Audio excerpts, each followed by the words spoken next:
Hi, good evening, everyone. Thank you for joining us this evening. My name is Bill Miles, and I'm the principal of Lower Moreland High School.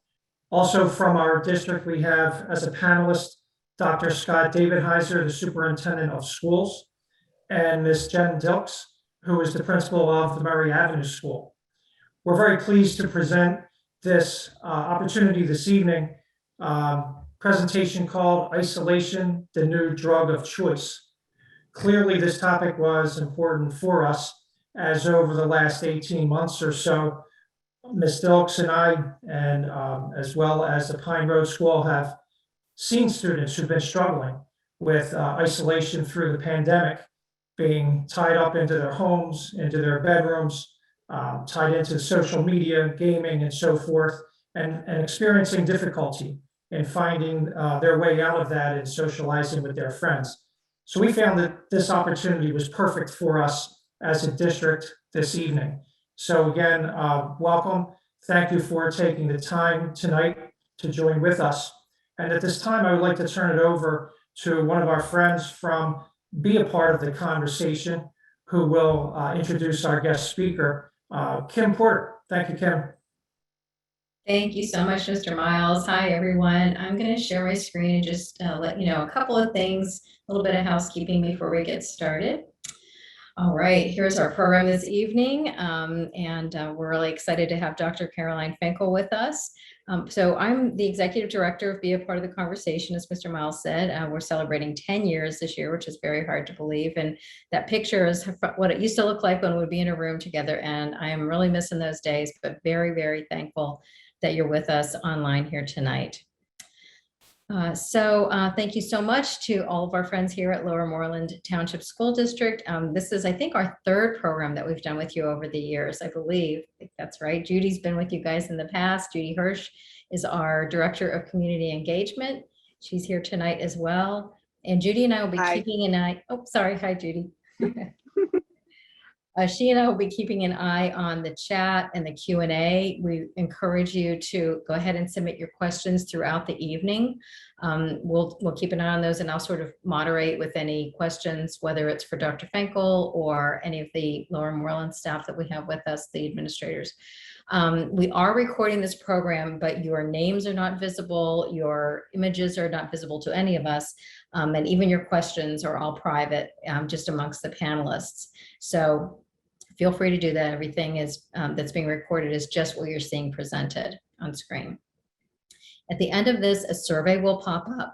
We really encourage you to, even if you've joined us before and you've taken the survey, it helps us so much to know if this was helpful to you.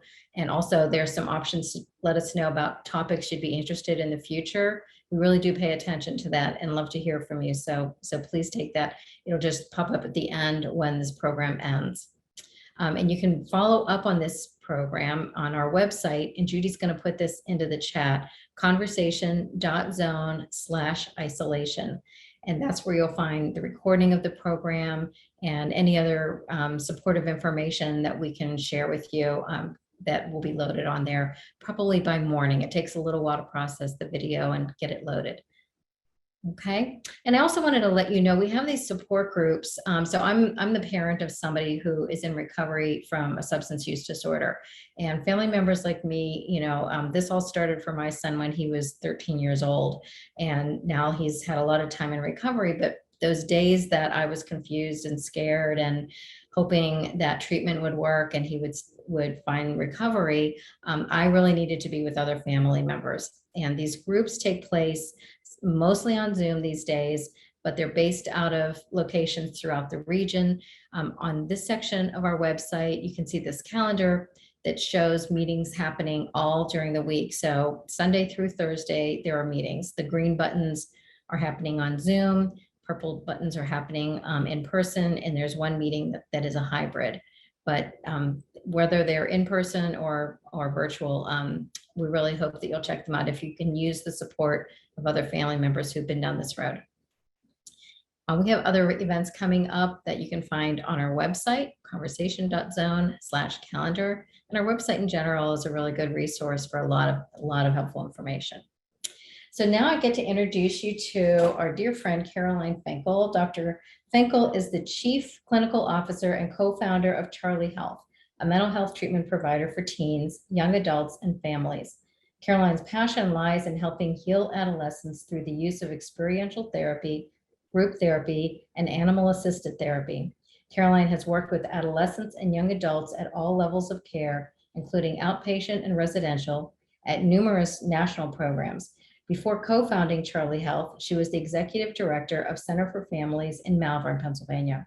Caroline earned her doctorate in clinical social work from the University of Pennsylvania.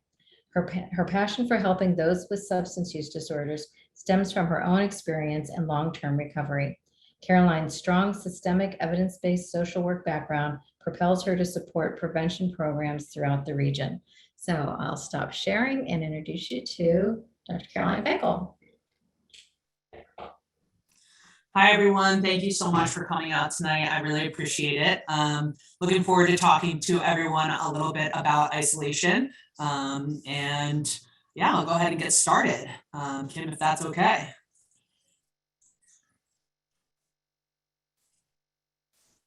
All right, awesome. So today we're going to be talking a little bit about teenagers, and this talk is really going to be geared towards those who are parents of teenagers and who are maybe struggling with this idea of isolation. So I think that many of you probably know what this looks like. Many of you can probably relate to this. We know that this is sort of what it is that your teenager, your middle schooler, maybe even your lower school child looks like on a regular basis. And a lot of parents are worried about this in a pretty significant way, and it makes sense why they're worried. So, you know, one of the things that I think a lot of parents oftentimes do is think about the way that I used to socialize, right? So when I was a teenager, I'm a millennial, I have a 2.5-year-old, so I'm giving away my kind of age here. We went to the Villanova skating rink. I don't know if anybody has ever been to the Villanova skating rink, but it was a place where you would go and you would hold hands with the boyfriend or girlfriend that you would want to be with. And you would go bowling and hang out at a park or those types of things. And today, this is sort of what everybody else looks like. This is how socialization looks. It looks a little bit like that. Oftentimes, when you were teenagers, probably you went to house parties and you hung out and you would constantly be told to come in before curfew. But we are frequently seeing that parents are telling us that they cannot seem to get their kids to go out of their house, let alone trying to keep them, you know, from coming back. One of the things that I always like to talk about when it comes to this is, you know, like I said, how you like to socialize when you were a kid. And it's so scary for parents to think about how isolated that their kids are. But if you remember, you know, these were some of the days of isolation, right? I think that frequently it's kind of scary when we see people on their devices and we think, oh man, they have access to the entire world. But the truth of the matter is that this has been going on for a long time, right? People would have newspapers and be reading and not talking to one another or socializing. You probably remember the days when you had a very long phone cord that brought you, you know, into the closet, and your parents would say, get off the phone, stop being on the phone. And, you know, you might be having very similar conversations with your teenagers and, you know, understanding that is similar to what it was that you were dealing with. They're also just wanting to be on the phone and communicating. Now they get to communicate with 15 people at the same time, whereas when you were on the phone, you were communicating to one person. So that's where things, I think, get a little bit scary. So one of the things that I always like to talk about when it comes to isolation is just some of the research behind this. So there was a guy in the 70s who did some research around rats. So many of you probably remember taking Psychology 101. You learned about these rats that continue to press the cocaine button over and over again. and eventually ended up dying because they were doing cocaine and stopped eating and sleeping and drinking and all of those things. And it's sort of this hopeless story that you read about in these Psych 101 books. You take a rat, you give it cocaine, it becomes an addict because the cocaine is what it was that it was addicted to. And the reality is that when this guy in the 70s looked at that study, he figured out that a lot of these rats were actually isolated. And so one of the things that we have always talked about is when we are in the process of experimenting with psychotropics on people, right? Antidepressants, anti-anxiety medicine. We're always using rats to do it. So the big question is, how do you get a rat to feel depressed? And usually when I have a room full of people, I get people to raise their hands and say how it is. And oftentimes people say, you take away its cheese, you don't let it run around. But the truth is that the way that you get a rat depressed is you isolate it from its family and its friends, and it will model depression. And so this guy came along and basically was like, hey, these cocaine things that we did in the 70s are kind of outdated because these rats were actually isolated and alone. So if you're depressed and then given cocaine, of course you're going to press it over and over and over again to feel good because you're already depressed. So what he decided to do was create a different experiment. And he wanted to create essentially a Disney World for rats. And he wanted to be able to give them their family, their friends, a place for them to mate, a place for them to sleep, a place for them to exercise, which sort of looked like this. He called it Rat Park. And essentially what he did was he decided to put down two different types of water. One type of water that was regular, and the other type of water that had opiates in it. And opiates have a bitter taste to them. So he actually put sugar water in them to make it taste a little bit better. And he put down both of these bowls, and the rats went over and they would taste the sugar water, and then they would kind of continue to drink the regular water. And he was sort of like, well, this doesn't make very much sense. Why would a rat not want sugar water or water that makes them feel good?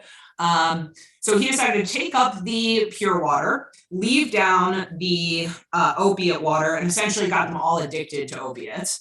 And so basically from there, they were not able to do the things that a rat would need to do around their friends and family, right? Things like mating, things like taking care of their young, things like exercising, and probably felt kind of bad. So he then put down the regular water after that, watching them struggle in a sense, and each and every one of them went over and detoxed themselves off of the opiates and back onto the pure water. Now, obviously, there's a million different limitations to this study, so I won't get into it, but the moral of the story, and he did this again and again, is that the protective factors of addiction and of those unhealthy things is connection.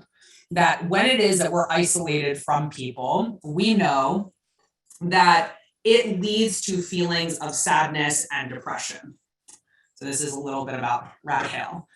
So we also know this is true about all other types of physical ailments, including we found there were higher rates of depression, anxiety, and social isolation when compared to the general public of those seeking outpatient heart failure treatment. So if you're struggling with your heart, there's a higher likelihood that you are socially isolated.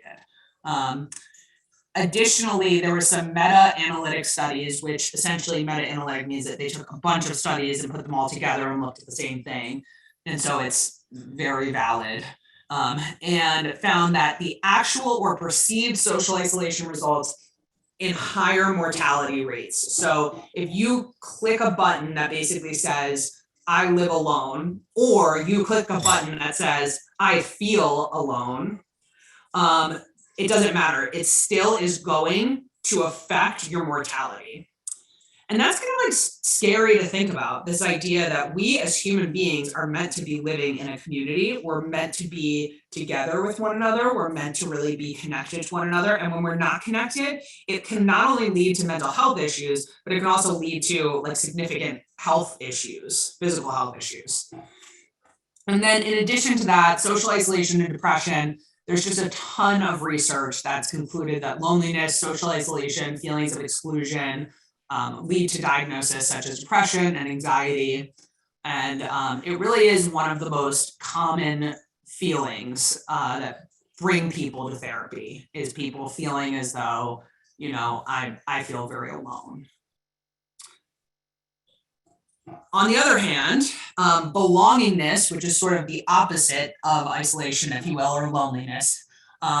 So a researcher examined 850 eighth graders and concluded that feelings of belongingness led to decreased risk of depression, increased social acceptance. It leads to decreased risk of depression, and it also is a protective factor. One of the things that we've been talking a little bit about is during COVID, how does belongingness kind of get impacted? And it's really interesting to think about the idea that many of us, while we were going through COVID, were sort of like, we're all in this together, and felt a sense of belongingness. And it kind of was like, we're all in the same boat, right? And we're all kind of riding out this pandemic together. But are we all really in the same boat?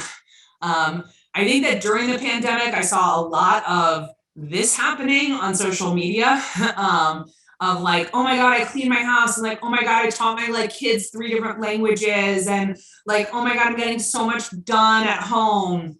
And, you know, I'm going to like teach Johnny how to work out with me, and I'm going to, you know, be at work and be with my kids. But I think that many of us felt a little bit more like this during the pandemic. And, you know, essentially felt like we couldn't get away from our kids. So the opposite of isolation, and also felt isolated from our peers in a lot of ways. I really liked this little meme. If you're feeling like a bad parent today, skinks eat their eggs before they hatch, giraffes kick their newborns repeatedly until they start walking, harp seals nurse their babies for 12 days and then leave them stranded for up to 8 weeks to go on a sex spree, you're doing just fine. And I always like to remind myself of that on days that things are hard. One of the things that I like to always talk about when we're talking about teenagers and raising them, especially during a pandemic, is this idea of protective factors and risk factors. So I always like to think about Swiss cheese. So the idea is that if you imagine for a moment that each teenager is a big block of Swiss cheese for a second. So risk factors would be the holes in the Swiss cheese, right? Risk factors, and by the way, they make up like thousands and thousands and thousands and billions of slices of Swiss cheese. So we could, I'm listing a few of these, but these could be in so many different, there's so many things that we could talk about here. But risk factor would be growing up in poverty, growing up in a violent community, exposure to news stories like Parkland and shooting stories, domestic violence, conflict in the home, divorce, bullying, learning disabilities, family history of mental health or substance use issues.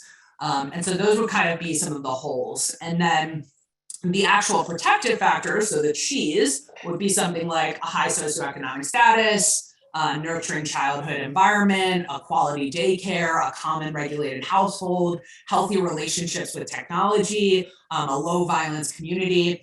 And I always tell people that it's all about how those Swiss cheese stack up. So, you know, imagine for a moment that if you were a teenager, if your Swiss cheese just so happens to have your risk factors are being covered up by your protective factors, that would mean that you are going to be more resilient and might not need to go to treatment, go see a counselor, etc. But for a lot of people, there is a time in which it stacks up and a hole goes straight down. And a lot of those protective factors are not helping the risk factors and are not helping to cover those up. So one of the things that I always like to talk about is how do you stack up, and how can we as parents and community members and teachers and therapists increase protective factors and decrease risk factors? I also think it's important to note that sometimes risk factors and protective factors can be the same thing. So for example, divorce. So a divorce could actually be a protective factor, because if they did not get divorced, there could have been conflict in the home. And then the divorce created a protective factor by creating less conflict in the home. So it's very complicated is the point, but this is a nice little way to look at why it is that people might end up having more struggles than others. Then when we talk about the phone, again, we can talk a lot about the phone being both a protective factor and a risk factor. So the phone paradox is this. Teenagers' phones are a place of connection and a place of disconnection.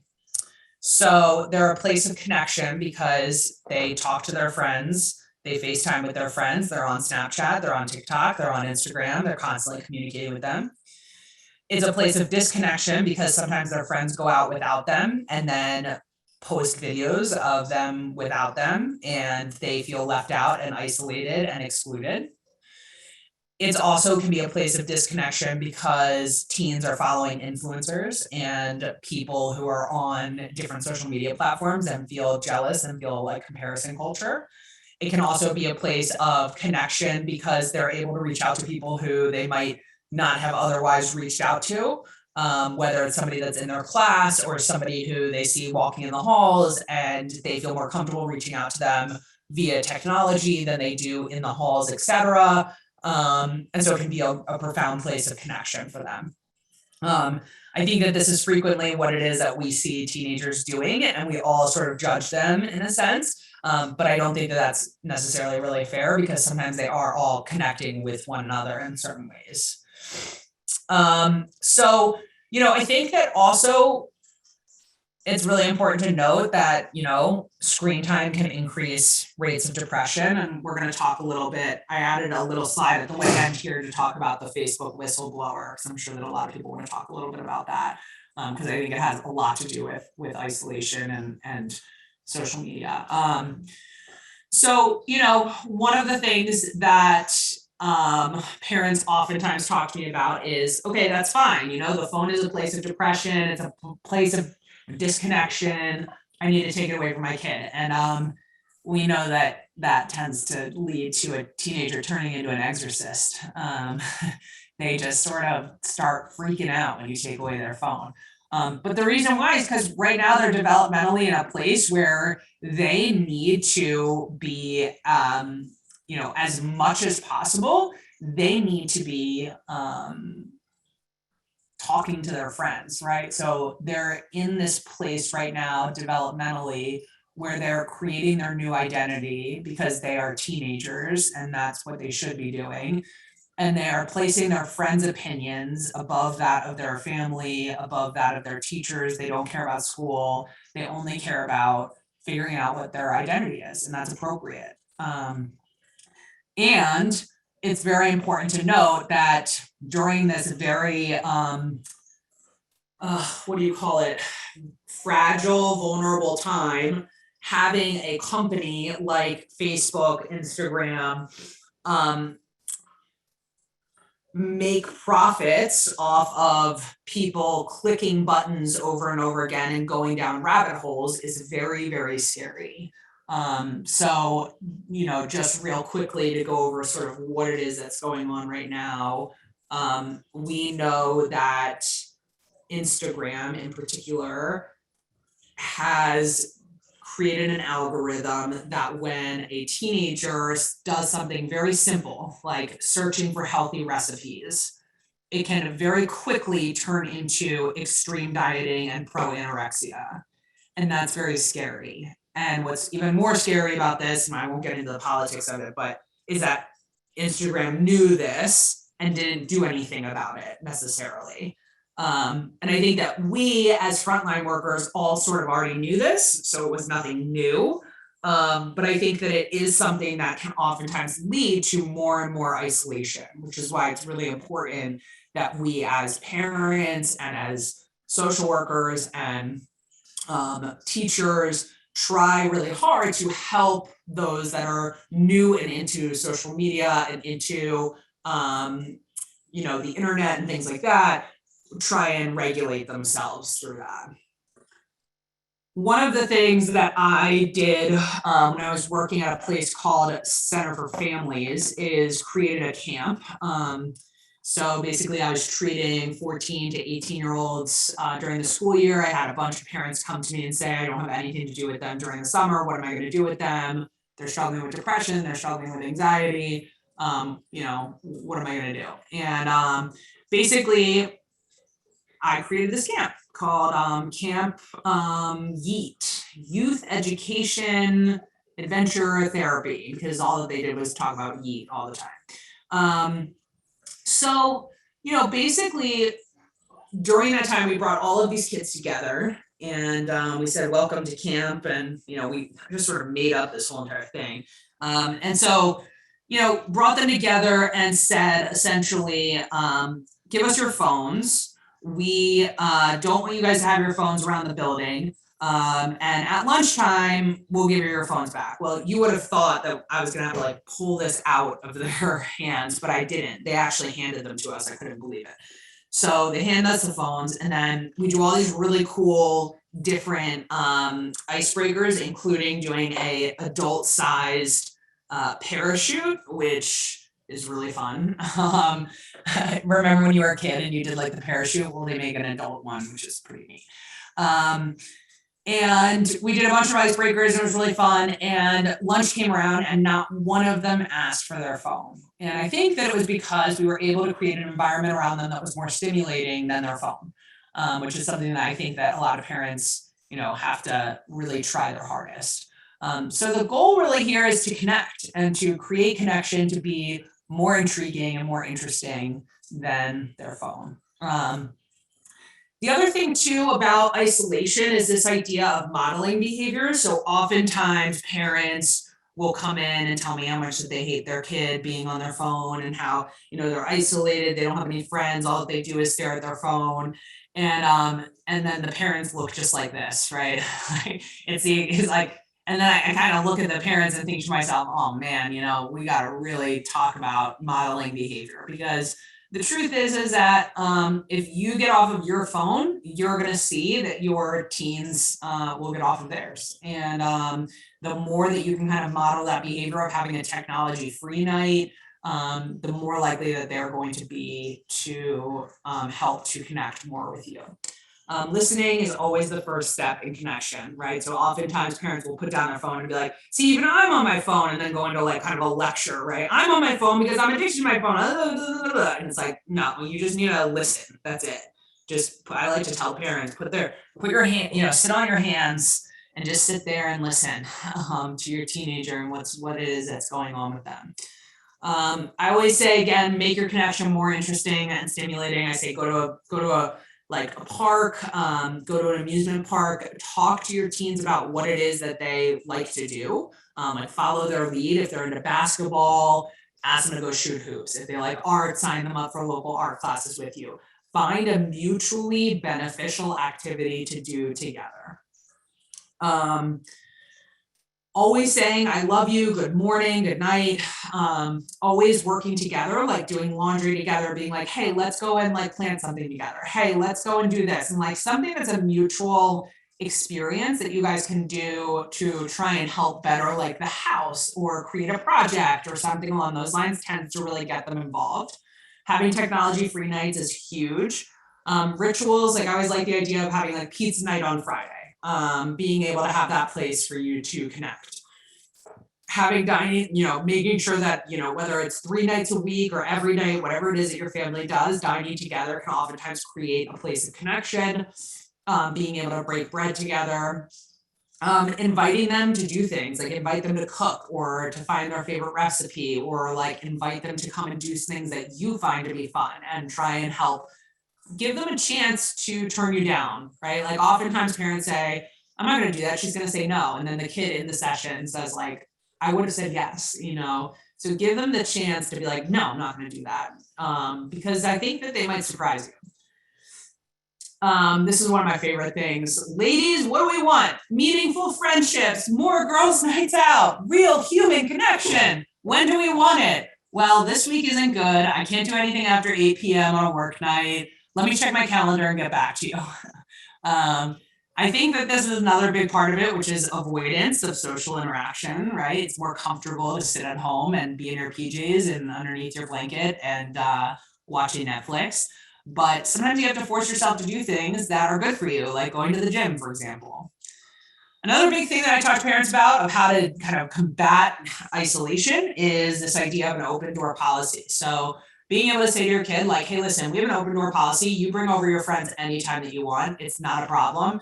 So many times I would like say to my friend, I had this friend of mine, Laura, and I would say like, oh, can we go over to your house? Your house is so much fun. And she'd be like, no, my mom hasn't cleaned up. The house is too dirty for anybody to come over. I'm like, do not be that parent, because you have to think to yourself that that's then limiting your teenager from having the opportunity to not isolate. Always be an open door policy. Nobody cares if you vacuumed or not. Encouraging healthy friendships, so complimenting their friend group, and just making sure that you talk about what you like about their friends. Like frequently kids come to me and say like, oh, my kid ended up being friends with Susie, and Susie's a bad kid or something. And it's like, all right, like you can't be saying that in front of your kid. Like the fact that they're even friends with somebody is really important, and like is that fragile thing during this time. Everybody wants to isolate. So compliment their friend group, like, hey, listen, I really like Trevor. He seems like a nice kid. Hey, I love the way that she dresses. This seems like a cool girl, whatever it might be, try and compliment and help them with that. If they ever bring up a concern that they have about a friend, you don't want to demonize that friend. Don't defend the friend either, just listen. So if they're like, oh, you're never gonna believe that like Jordan went over to this girl's house and made out with her, blah, blah, blah. And you're just like, oh, really? Huh, that's crazy. Instead of being like, Jordan sounds horrible. I can't believe that he would cheat on her. Well, like you just want to really try hard to just listen, because the minute that you start to demonize or give strong opinions, they're not going to come to you anymore. And don't question their judgment in friends, right? Just be happy that they have friends. One of the things that a lot of people ask is, when is it time to ask for help? I always say, if there's a major change in their behavior, if it's affecting functionality, if you have a gut sense that your teenager is not doing well, you check in with them, and then you can always call the back of your insurance card, get a mental health professional, get in with an assessment, and make sure that they're okay. There is no harm in getting an assessment. So that's it. That's all that I have. Thank you guys so much for coming out. I hope that I didn't cut out or did anything. I'm talking to literally nobody. Like you guys could have just not been there the whole time and I would not know. So, we're still here. Great. Awesome. Thank you so much, Caroline. So we have plenty of time, and I'm going to hear from our folks from Lower Moreland administrators. Do you have anything before I get into the questions that were presented ahead of time? And please, folks, start giving us your questions in the chat or the Q&A.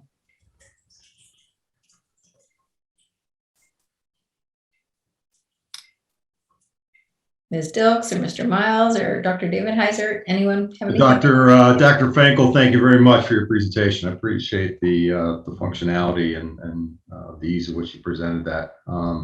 As Mr. Miles and Ms. Dilks have mentioned, coming off or still inside a pandemic and dealing with some of the functions associated with isolation has been challenging to us as a school, as we've re-entered now in a 5-day model. And seeing some of those distinguished behaviors and trying to get back to some normalcy, and that engagement piece has been important for us. We've added some additional counseling services to be able to aid in some of those re-entries and re-engagements. But I think your words of wisdom there are very wise. When parents know best, and they know the intricacies of each of their children best. And when they start to see those things that just aren't right, it's time to reach out for help. And, school can be a good start. As professionals can also be good assistance for us to develop plans to get them back on track. So thank you. I think what you shared was, we've had a lot of meetings with families who are concerned about the changes in their teens' behavior. It's common for friendship groups to shift. among adolescents. And some, in this case, some of them shifted, pre-pandemic, and then the pandemic hit. And so that shuffling or reshuffling of friends did not occur in the way that it may have had they still been in person. And so, kids are trying to find their footing related to their friendship groups for sure. And I really liked what you said about the phone being a connector and a disconnector as well, because I do really feel like we see that, you take a child's phone away and it's a really difficult moment for them. But they also never get the break from the social pressure either. And so I do really feel like those technology-free nights, or even just a few hours or a technology cutoff time, we often talk with families about kids being sleepy in school, and it's because they're going to bed with their phones underneath their pillows and they're buzzing all night with people texting and in contact with them. And so, that over connection is something that we deal with too. So I really, I appreciated a lot of the advice that was given tonight.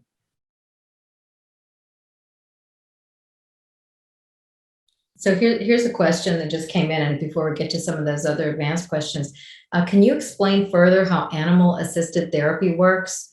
And also, what are some adventure therapy ideas that we can use with our kids at home? Yeah, so I mean, animal-assisted psychotherapy has a lot to just do with the idea that like animals are obviously like very healing. I like to always think that like every dog is a therapy dog. They're just on freelance. Like the deal is that they I don't know. I think that so much of animals are therapeutic. There's a bunch of different ways that people incorporate animals into therapy. One would be to just have a therapy dog, an emotional support dog that's there with a counselor that jumps up onto a kid's lap or licks their face or whatever it might be in that moment that they need. Usually this is a calmer dog that's just more therapeutic. I have in the past done equine therapy. So horses are extremely sensitive to changes in energy. They are prey animal. So they basically are like thinking that we're predators, and they have like flat teeth, eyes on the side of their heads. They don't interact with humans the way that dogs do or cats do. So humans tend to really think that it's an interesting interaction that happens, where they kind of like are kind of a little bit more standoffish from you. And so that ends up bringing a lot of feelings into the equine therapy realm. You don't ride, you usually bring a person around a horse and say, make it go over the jump without touching it or something like that, and work through frustration, work through what that's like. Frequently people like project onto the animal something that is going on for them. And yeah, it's just a little bit about like equine therapy, canine therapy, adventure therapy. What can we use with our kids at home? Yoga, mindfulness, music therapy, art therapy. You can do all of this at home by yourself with your children. Put on a song and dance to it. Grab some paint and paint how you're feeling today. You could literally type in art therapy exercises and up will pop a huge amount of things that you could do. Music therapy exercises, easy. So that would be some of the ways that I would do adventure therapy. And speaking of therapy, there are actually a couple of questions about therapy specifically. One is, what are some signs to look for when you want to know that it is time to get professional help? So I always like to say if there's a major change in behavior, right? So, if your teenager used to be really social and is now really isolated, or used to be really isolated and is now super social. If they used to always sleep really well and now suddenly can't sleep at all. If they used to be super chipper and positive and now suddenly are extremely down. That would be like the biggest thing, is any like significant shifts in thoughts, feelings, and behaviors. That's what you always want to be looking at. In addition to that, I think that if your gut as a parent tells you that something is going on, something probably is going on. And even if it's not going on, it doesn't matter, because you can just get an assessment with a licensed mental health professional. It's covered by your insurance. Every payer has to pay for mental health treatment. You go in, you see how they are, and that's it. And literally, I mean, kids have come into me and I've been like, yeah, this all seems really normal. I don't think they need therapy. It's like, okay, like there's no skin off of my back if I don't think that they need therapy. We're in the business of putting ourselves out of business, us therapists. So. And then also along the lines of therapy, how has everybody's kind of adjusting to all this new kind of isolation because of the pandemic? So how has that impacted therapy? I know that a lot of clinicians are starting to work in person again, but many of them have, switched to almost entirely telehealth, telemedicine, teletherapy. Can you talk a little bit about how that has changed? And obviously your new organization, and that's what you guys do. So it's all tele, right? Yeah, I mean, so I'm a telehealth convert. I did my dissertation on the use of technology in a therapeutic setting, and I sat with 40 social workers who all told me how much they hate telehealth. And so when I was approached by our other co-founder to start this company, I said no. I said telehealth is stupid, and he basically was like, "Okay, well, we don't want somebody who thinks that it's stupid." But COVID hit, and I successfully transitioned a 50-patient PHP IOP over to virtual in one night, and we saw higher participation rates, higher engagement rates, and better outcomes. And I think a lot of it just has to do with breaking down barriers, like the idea of a kid getting into a car and driving a half an hour and sitting in a waiting room and going into a therapy office is very daunting. But the idea of like popping open your computer, pressing one button, and being transported to a therapist is like way less daunting. I also think parent participation in treatment is the single largest indicator for positive outcomes. So the more that parents are involved in their teenagers' treatment, the more likely that their teenager is to get better. And being virtual allows parents to like be done work and very quickly jump into a session, as opposed to driving a half an hour and sitting in a waiting room and being there. So that's another, I think, big part of it. So yeah, I don't know. I can't say enough about how much I think virtual treatment is going to completely change the landscape of mental health treatment.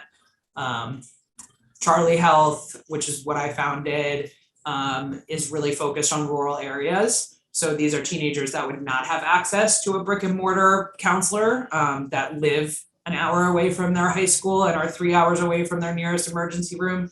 So it's pretty neat to be able to provide for them what they could not have had. It's not about whether or not virtual is better than in person. It's about, is virtual better than nothing for a lot of these kids? So, and I think that that's true too in the Philadelphia area. I mean, I think that there's plenty of people who cannot, like the idea of having to drive somebody, even be it 10 minutes to somewhere, like it's just not, with multiple kids and multiple jobs and single parents, like the idea that my kid could get the same therapy in their room would be just a lot more convenient. Yep, absolutely. And I know a lot of the times, parents also tell us we recognize that our child needs therapy, but they're not willing, they're not ready, they don't want it, they don't believe it, and that they need, so just any thoughts on how to encourage your child to seek therapy, to be comfortable with it. I mean, one thing that I'll just share too is that, it might be helpful for parents to sort of say, like, I just feel like this is beyond my capability as a parent. Like I need, and if you want to talk to somebody who's not me, I can see that you're struggling and you're having, a difficult time expressing to me how you're feeling. Somebody who does this for a living would be a great person. And it's such a loving thing to do. It's not a punishment. It's not anything like that. But do you have any thoughts about that, Karen? Yeah, I mean, so I think, it's so funny that you went that route, and I went like a totally different route in my head. I was like, yeah, you just say like, you're either going to go get an assessment with a therapist and getting your phone tonight, or you're not getting your phone tonight and you're not getting a therapist assessment. Like I know that that's like quite punitive and mean, so I shouldn't say that. don't start there. But yes, if a kid at some point really does need to be seen and needs an assessment, I always do a nice little, this is your choice. You get to decide what you want to do here. You can either go to the therapist and keep your phone and all of your privileges, or lose everything and not go to the therapist. You tell me, 1 hour, I'm asking you for 1 hour. That's it. You know? I don't know what else. I mean, I think modeling, honestly, like, I think that if a parent comes and says, like, yeah, when I was a teenager, I saw a therapist every week because being a teenager sucks, and you should do it too. You know what I mean? Like, just being able to be like self-deprecating about it, being able to like just be like, yo, like, actually your friend told me that he sees a therapist, or like just being able to try and have that. I also love the idea of like incorporating aunts or uncles or godparents, you know, like people who they like, you know, really trust and look up to and like believe that they're like looking out for their best interests and just aren't their parents, like looping them in. Just an idea. And someone asked for suggestions on where to look for therapy. My daughter has been on several waiting lists for months. And I also want to ask for you to like keep in mind, there are some folks who aren't going to be able to flip over an insurance card. Some folks are not going to be able to have access to you know, that option for looking for help. Yeah, and call, be a part of the conversation. They have lots of lists of different places to send them to.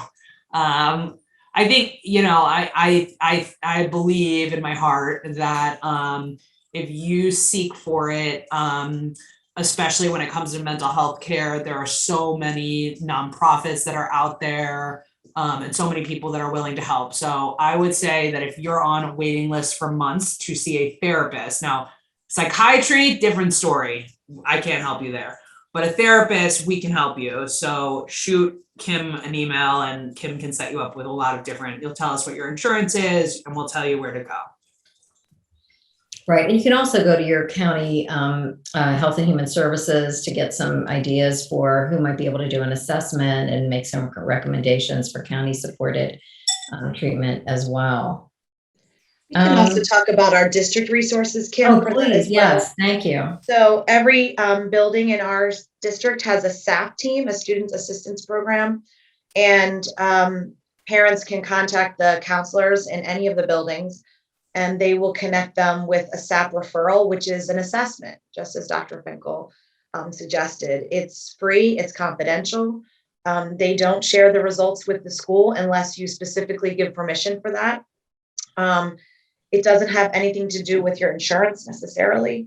And one of the benefits of a SAP assessment is it's really a good place to start if you're just not sure what to do or where you are.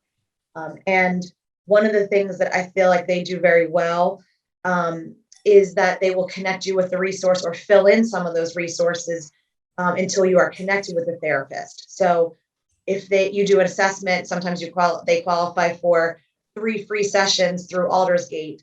And that is some place to start until a permanent therapist can be connected with. So sometimes they bridge that gap. Sometimes they connect you or make a recommendation for an even higher level of care or evaluation, perhaps a psychiatric, or, you know, they're good at really helping you know like where you are on the continuum.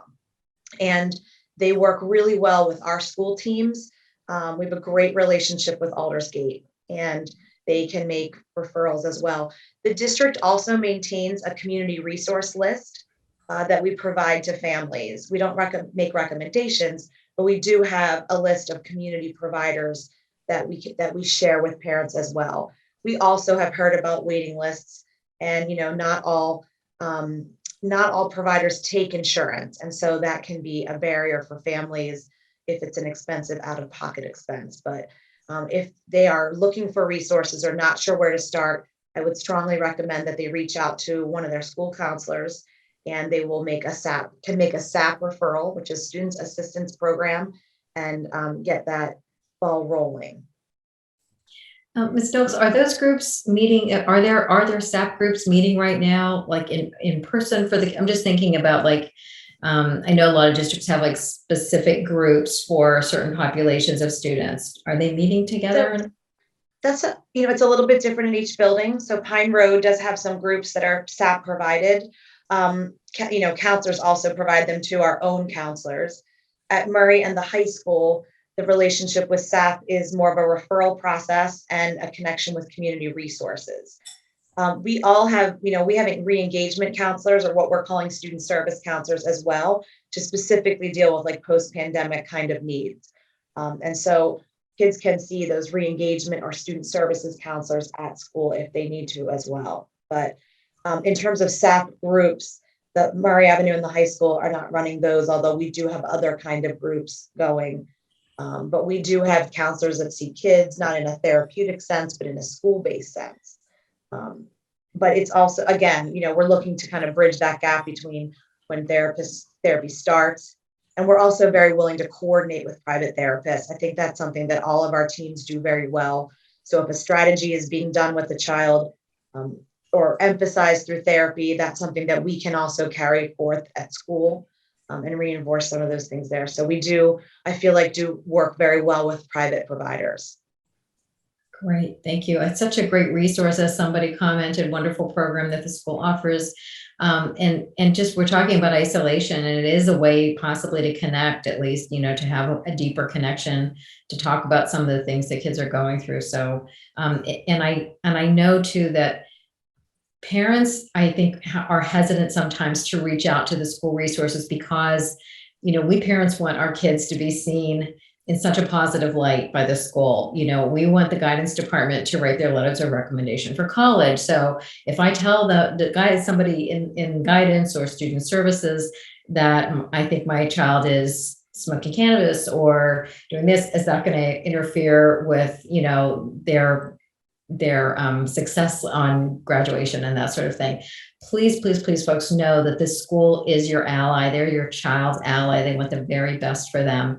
And my daughter took advantage of SAP programs, and that's how I knew about them. She had some mental health challenges that she needed. She was desperate for that connection. And so I'm very personally grateful to those programs.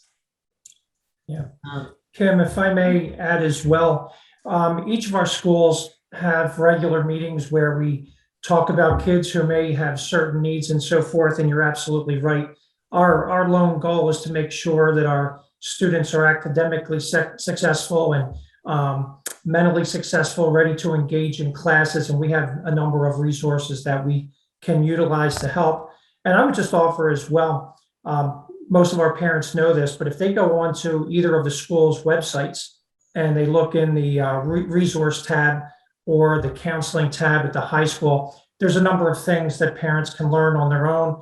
And certainly if they choose to reach out to a counselor, we can absolutely guarantee that we would all help in whatever ways they need. Great. That's great. Thank you so much. Caroline, this is definitely a good one for you, because I know you've talked about this before. As video games are often the fuel for the isolation, what are some tips to take them away? And may not be what your suggestion is. I don't know. We'll see what you say. But normally, I personally would just abruptly say no more games. However, in the world we are now in, the video games are how kids are socializing, and it would seem as though one would be taking away a child's friend or friend group. I don't have a good answer. I liked your answer that I've heard you give before about Tell me, playing what with is them. it? I don't remember. Playing it with them. Tell me about Fortnite. Yeah, What's the great about Fortnite, right? Right. Yeah, sure. Yeah, I mean, so, definitely playing it with them is important. I mean, I think that being able to show interest in it, being like, let me play Fortnite with you, let me do this, let me do that. I don't know. I just think that there has to be like a certain limit. It just is like, you get to play video games for X number of hours a day. And after those X number of hours, it's done. And I think like making things really black and white and very concrete is very helpful. And if you don't have an X number of hours, like ask your kid, be like, okay, I'm concerned about this. We're going to start a new rule. What do you think that the rule should be? They're smart. They're going to be like unlimited. You're going to be like, okay, that's not the rule. Then they'll be like 10 hours. You'll be like, nope, it's not the rule either. and like, just be like, just really think, if you were me and you were worried, what would you do? Tell me what you think makes sense for me. Mhm. Right, right. And someone is asking if, well, first I'll tell you what somebody responded with. The Temple University professor actually suggested playing with your child for at least 2 hours or so a week as a way to just connect with them and communicate in their preferred activity. Sounds paradoxical if you're against video games, but worth a try if you just play with them and ask questions about the game. I think it's a great idea. And then someone's asking about an age limit, and that was actually one of the advanced questions too, is like recommended screen time for like a 12-year-old. Is it about age, or is it more about their socialization and that kind It's of about their maturity level, like how much that their brain has developed, and you'll never know that. So it's just, I can't say it. It's just not like, so American Pediatric Association says, it says 0 for, zero screen time for 24 months, 2 years to 6, 1 hour a day, up to 3 hours a day on the weekends. And then from 6 on, it basically just says like, we don't know, like an appropriate amount or something. So I was looking that up before coming on here. So no, there is not, but you could talk to a pediatrician. I'm sure the pediatrician would say like, I would say this, but now we have school online. I mean, how can you, yeah. It's a different world, guys. Screen time doesn't mean what it used to mean. Exactly. It's so much a required part of education right now. And I guess too, wouldn't it be also like looking at the manageability of your life? Like if life is unmanageable because, and my God, treatment centers that have a long history of treating substance use disorders are having programs for gaming, for technology addiction, and it's just a lot of the same behaviors, lying, manipulating, even stealing because some things cost money to level up and all that kind of stuff. Kids are not eating, they're just sitting and playing and not eating. I mean, these are extreme cases, but of course, I think that's always the challenge with any, what we talk about addiction so much with our organization. Addiction to substances is so different. It's so black and white as compared to addiction to things that are behavioral things like, Money. technology, money, yes, spending, all those kinds of food, all of that sort of thing. So it's really about moderation and teaching moderation. I mean, Caroline, how I love this thing that you brought up a long time ago, is that when you were talking earlier about modeling, like to say as the adult, I am so sick of looking at my screen. Do you want to come and take a walk with me? To say like, this is what I do when I'm sick of looking at a screen, instead of the adult modeling, I'm going to pour myself a giant glass of wine. I'm going to go take a walk. Do you want to play a board game with me that doesn't involve a screen? Or I'm feeling so tired and achy, I'm going to take a nap. Like even that is such a great modeling thing, right? Yeah. So what about encouraging these kinds of habits? And somebody has asked about taking these kinds of habits to college and beyond, how to kind of preparing them. Oh, can you do your thing about like the different age levels? How, the parent role? Yeah. So we talk a lot about this idea of 0 to 7. You are your child's controller. So you are controlling what they eat, when they go to sleep, when they wake up, what they're doing every single day. You're in control. From 7 to 14, you are your child's guider. You're saying, you should probably eat broccoli over fries. You should look both ways before you cross the street. You should go to sleep at this time, right? And you're kind of doing the shoulding, like you should do this, and you're guiding them. And then from 14 on, you are your child's consultant. So they come to you and they say, oh my God, Susie was so mean to me today. And then you're like, oh my God, I can't believe that Susie said that to you. And then they go back and then they like go and hang out with Susie again. And you're like, what the heck? I just gave them the best advice ever and now they're hanging out with Susie again. And you're like, oh wait, I'm a consultant. Like they can either choose to like listen to what I have to say and take it in or like not, because they're now 14 and they're in the process of developing their own identity and like going from dependence on me to independence and like, sorry. And they're either going to take that or they're not. I just saw another question come in and got distracted. So that's it. So you're your child's consultant.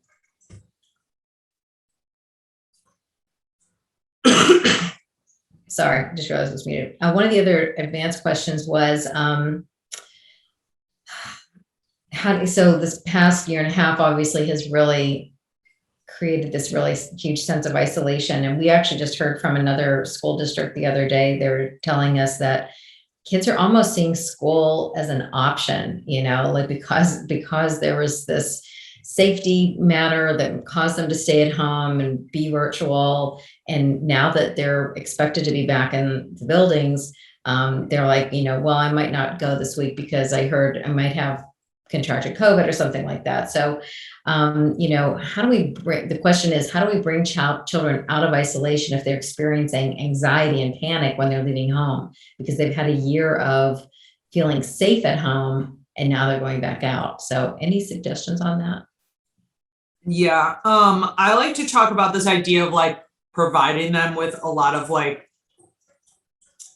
rituals that you have at home. So like this idea that like so much of our world right now is unknown and like, are we wearing masks? Are we getting vaccinated? Are we going back to school? Are we not going back to school? And like having parents be able to give them something that they know. Like, at least I know that on Friday is pizza night. At least I know that this is my time that I'm going to sleep. At least I know that my parents will be home at this time. Like really allowing for like strict routines and rituals can really help during that time of transitioning from in to out.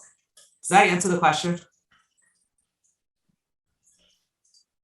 I think so. I hope so. I don't know because I didn't ask the question really. I think that answers the question. I can comment what we're doing at school for kids who are struggling with this too. And that is that, our goal is obviously to have them in the building, but we are making plans for students to, have a break from crowds if they need it.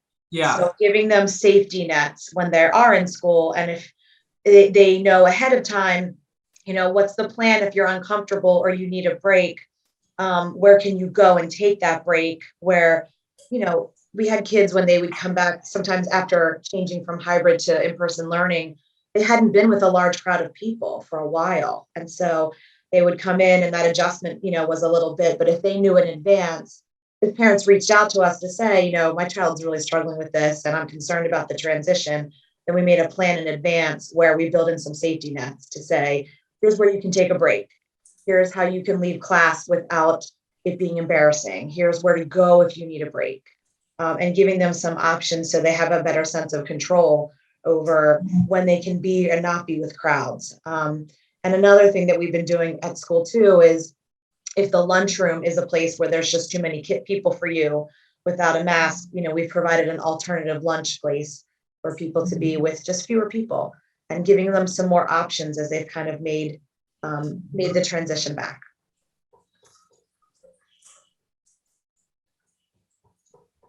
Thanks so much, Ms. Phelps. Okay, let's see. There's a question about what is the most dangerous social media that might not be controlled by parents. I'm not sure. Can you answer that, Caroline? No. I can't imagine. What's the most dangerous social media? I mean, I think that the most dangerous thing is the internet and pornography. That's what I think. I don't know if it's social media, honestly. Okay. Let's see. How do we bring children? Oh no, we already talked about that. Okay, so how do we get our kids to find things they like or become passionate about something? And there's also a question about pushing our kids or maybe encouraging our kids to be more social. I think this is really hard for parents who that's what gives them joy is being social and having lots of friends. and maybe their child is not the same personality type, I wonder, but I'm just wondering how much of that, it's something that I learned about parenting probably later than I should have, is that I loved what I heard a dad say one time: I'm playing my movie on my son's screen, so if they're not really connecting, is there a way to encourage that, do you think? Yeah, I mean, I think that just sort of goes back to the beginning of the, part of where we're talking about this idea of like, are you freaked out by your teen isolating because your teen is not socializing the way that you do, right? So I do think that it's really important that we are able to differentiate introversion with isolation, and recognizing that sometimes teens just might not want to socialize in those types of ways, and that's okay too. Right. I'll also say that we often hear from parents, and oftentimes those conversations are really about making comparisons. And sometimes I think they make comparisons way too often in terms of comparing their child maybe versus another child that they've seen or they're aware of, and the types of things that they're doing. And I think one of the things that our counselors really do a nice job of, and our administrators, is really trying to talk with parents and really trying to get them to meet their kids at their readiness levels and the levels to which they're at. Everyone's unique and has their own uniquenesses, and we have to really encourage that in them. And and social media certainly does not help this in making all those comparisons. Dr. Fenkel listed those pictures at the start of her presentation about all the things that some people were doing or supposedly during the time at home, right? All the things that they're doing, but the reality probably not necessarily all that true. So comparisons are sometimes not the best barometer for doing that, and really just trying to meet a child at exactly what their readiness level is. That maturity level is happening across so many different, across the spectrum. And, we as adults don't sit in that spectrum any longer. So we're not living it and in the shoes of those children to know that. And I think you have to respect that uniqueness and really start to ask the questions of them to find out more about them as what their wants and desires are. Thank you. Thanks so much for that. Ben, I know you had a question, and if you want to unmute, I think it's a tough one to answer, but maybe you have a way of reframing this a little bit for us. Go ahead and ask your question. Okay, thank you. Yeah, so the question is, do children with siblings spend as many hours on social media or video games as those without siblings? And is there a correlation that connects kids that spend hours on video games or social media over those who have a physical sibling in the house where the need for video games is less? Do you find that to be true, or the same amount of time and hours? I don't know the answer. I don't know if there are studies that have been done on that. I do know that there's a lot of research that only children are oftentimes casted as being selfish or introverted or isolated, and that those are just myths and not true, and that only children actually tend to excel. But I don't have any data on if only children don't socialize at a different rate based on video games, etc. But check out the book, The Case for the Only Child. I bet you that there's some stuff in there about this. Sure. Thank you. Thank you. Here's a question. How can I differentiate isolating from being introverted? And at what point should I be concerned about an introverted child? So, the difference between extroverts and introverts tend to be drained from spending time socially, and extroverts tend to get energy from spending time socially. My husband and I are like the perfect example of an introvert extrovert relationship. Like, he just wants to like hang out with people all weekend, and I just want to like lay in bed all weekend. So, and like I gain, energy from doing that and getting ready for the week, and he gains energy of getting ready for the week by being around other people. I think that the best way to differentiate it, if like you have a teenager that you're like, oh man, they're just introverted, is to really try and understand if when they spend time with people, are they just extremely fatigued and then they go back out and spend time with people, or are they avoiding, right? Like that there's a difference between those two things. And I think trying to suss that out as a parent is something that, you could spend some time doing. Ask them, talk to them about it. Here's a comment someone made. I often recommend that during weekend or after school hours, take your child to the school playground, invite a friend, let them socialize outside of school to get them slowly familiar and safe with positive experiences near the building. And yeah, there is so much research that says that that being outdoors, just the ions and all of that kind of stuff, it just is such a great thing for mental health. There's a great book.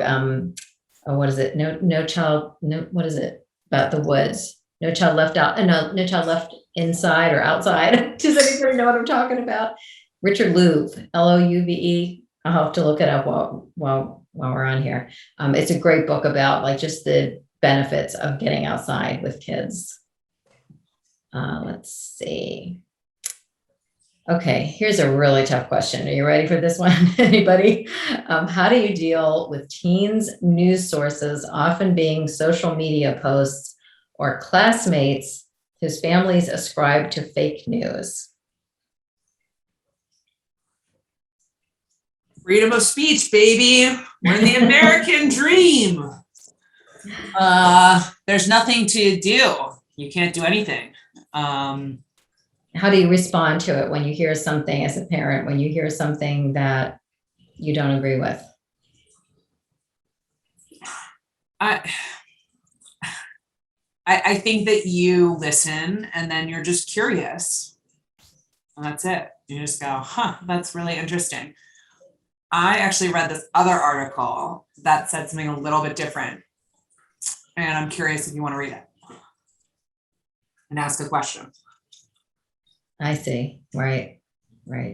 Yeah. Or what do you think about that? I hope you have your own opinions and, that kind of thing, right? Totally. Mm-hmm. I mean, it's definitely a tough, I think though, and this kind of goes to the educators here in the room, like, I know that, I went to a Quaker school, and in that Quaker school, I was taught very early on about critical thinking and about the idea that like everything that you read might not be true, and that there's multiple truths in the world, and that you can hold, love and hate in your heart at the same time, and these different types of dichotomies that can happen in the same moment. And I would hope that we would be, that the school would also be teaching them to think critically about what it is that they're being told. Mm-hmm. And told from you guys too, like told from your parents too. Like I would want to be like, hey, I was reading the New York Times and this is what it said. And they'd be like, well, the New York Times is super slanted. Like, why aren't you reading, I don't know, PBS or watching C-SPAN or something, like, I think, I don't know. I think that it's fair to also want them to question you.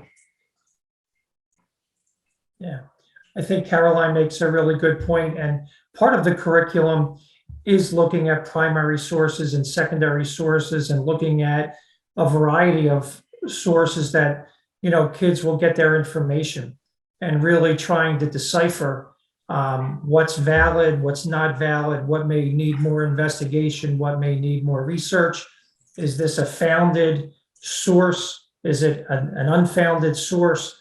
There's a lot of lenses to that, because these days, unlike our days when we would have to actually go to a library to find information, kids are just getting inundated with all kinds of things. So they have to be critical thinkers, and part of the school's job is to help them become critical thinkers. But I also think it's our job as parents as well to try to engage in conversations, especially about topics that they may find controversial or maybe doesn't sit well with them. So it's a very much of a loaded question, but I think it's overall a shared responsibility on the parts of the school and parents to try to delve into those topics.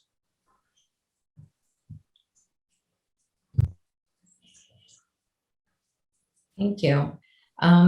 Just looking to see, I don't know that, I think that we've probably answered most of the questions that come in. I'm wondering if any of you out there have any other questions that you'd like to ask. There was an earlier question. It says that when you were talking about how the societal platform has changed to virtual social experiences, even for therapy and support groups, how does this intersect with screen time and a source of isolation? Is FaceTime a new substitute for playground or schoolyard socialization? I think that's the same question that likely your parents asked of, like, is you being on the phone with the long thing a substitute for being outside and playing with, your friends? I think that every generation is going to evolve into something different, and they're all going to be socializing in ways that you don't approve of or that you don't think makes sense. I personally think that FaceTime is like the best thing. I would rather a teenager FaceTime with somebody than be on the phone with somebody, or be Snapchatting. I think FaceTime is like awesome. In fact, one of the things that they say about babies below the 24 months is the only time that they can see a screen is when somebody else is FaceTiming with them, because then they're interacting. That's like good for them. So, what it's worth. I loved what we heard from, there's a therapist who did a program with us about boundaries and things. But anyway, we got into this discussion about isolation because it was right after, it was probably like April or May of last year. So all this was kind of new. And she had this really cool idea of a way to connect with her parents, and her kids are preteens. So she would do this thing every week, and the parents were local, but it was when we were really shut down. But, a lot of us, like my kids live across the country, and, we've been Zooming a lot, and I see them so much more now. It's kind of cool. We have like a family Zoom most weekends. But what she started doing was every week she would have her kids pose a question to her parents on Zoom that they would have to answer next week. So then the next Thursday they would follow up. So they would say something like, tell us about a time that you were afraid, or tell us about a time that you were disappointed or excited or surprised. And this therapist was saying, like, I learned so much about my parents. It was a really cool thing. And so it's just one of those examples that you don't have to, even though it's family and you're not together as much as you'd like to be, there are ways to connect and get creative. I would love to circle back with her to see a year and a half later, are they still doing that? But now that they're able to see each other, it's all changed. I'm sure everybody's, visiting in person now these days, but I don't know, there's just some really cool things there's some real silver linings that came out of this. And as we said earlier, at least there is telehealth, there is telemedicine, there are ways to stay connected in support groups and therapy and all of that. If we didn't have technology, imagine how truly isolated we would have been, especially in those early days and months of the pandemic. I can't help but forget, I can't remember which program it was, but how important, parents and their modeling for their children, because I think we were talking about isolation, and they were complaining that their kids don't go out, they don't go to their friends' houses, they don't go to the movies, they don't do anything except stay at home. And I think another parent, I think this was in a breakout group, and another parent said to the parents that were complaining, well, what kind of social life do you and your husband have? Do you socialize with friends? Do you go out? Do you have a date night or whatever? And, they said, oh no, we don't go out, and I think that it's just reinforces how important it is that kids see what we're doing, just to remember that. Absolutely.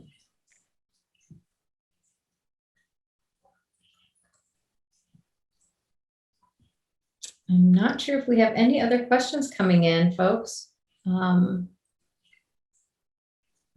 Any other thoughts from you, Caroline, or from Mr. Miles or Ms. Dilks or Dr. David Heiser? To say if they're, struggling with their child, to reach out to one of our counselors in any of our buildings, and we can connect them with resources and suggestions for either in school or out of school, as we mentioned, through our SAP. But to really, we are their partners and we want to help. We want to be the place where they go to seek information about how to help their child, because we're as equally interested in their success, and we want them to be happy and healthy more than anything. And so this has been a difficult time period. It's been a unique time period. There have been a lot of things that have changed about life, and we want to help them get adjusted and back into the flow of social connections as quickly and as seamlessly as possible. And thank you for joining us. We had a really great attendance tonight. We try and provide a workshop every year for parents, and we really appreciate the participation and the interest. And we will be posting this so that more people will have a chance to listen to it and share it. Thank you so much. Thank you all very much for being here. And thanks, Dr. Fenkel. Thank you very much to Dr. David Heiser and Mr. Miles and Ms. Dilks. Really appreciate you being with us, and stay connected and join us. Take our survey, but also check out our website, other programs that are coming up. So much of this is online. Even if we're partnering with another community out there, you're welcome to join in. So we're here for you, and so is Lower Moreland Township School District. Thank you all very, very much. Have a really good evening, everyone. Thank you again. Thank you. Good night. Thank you. Bye, guys. Thank you.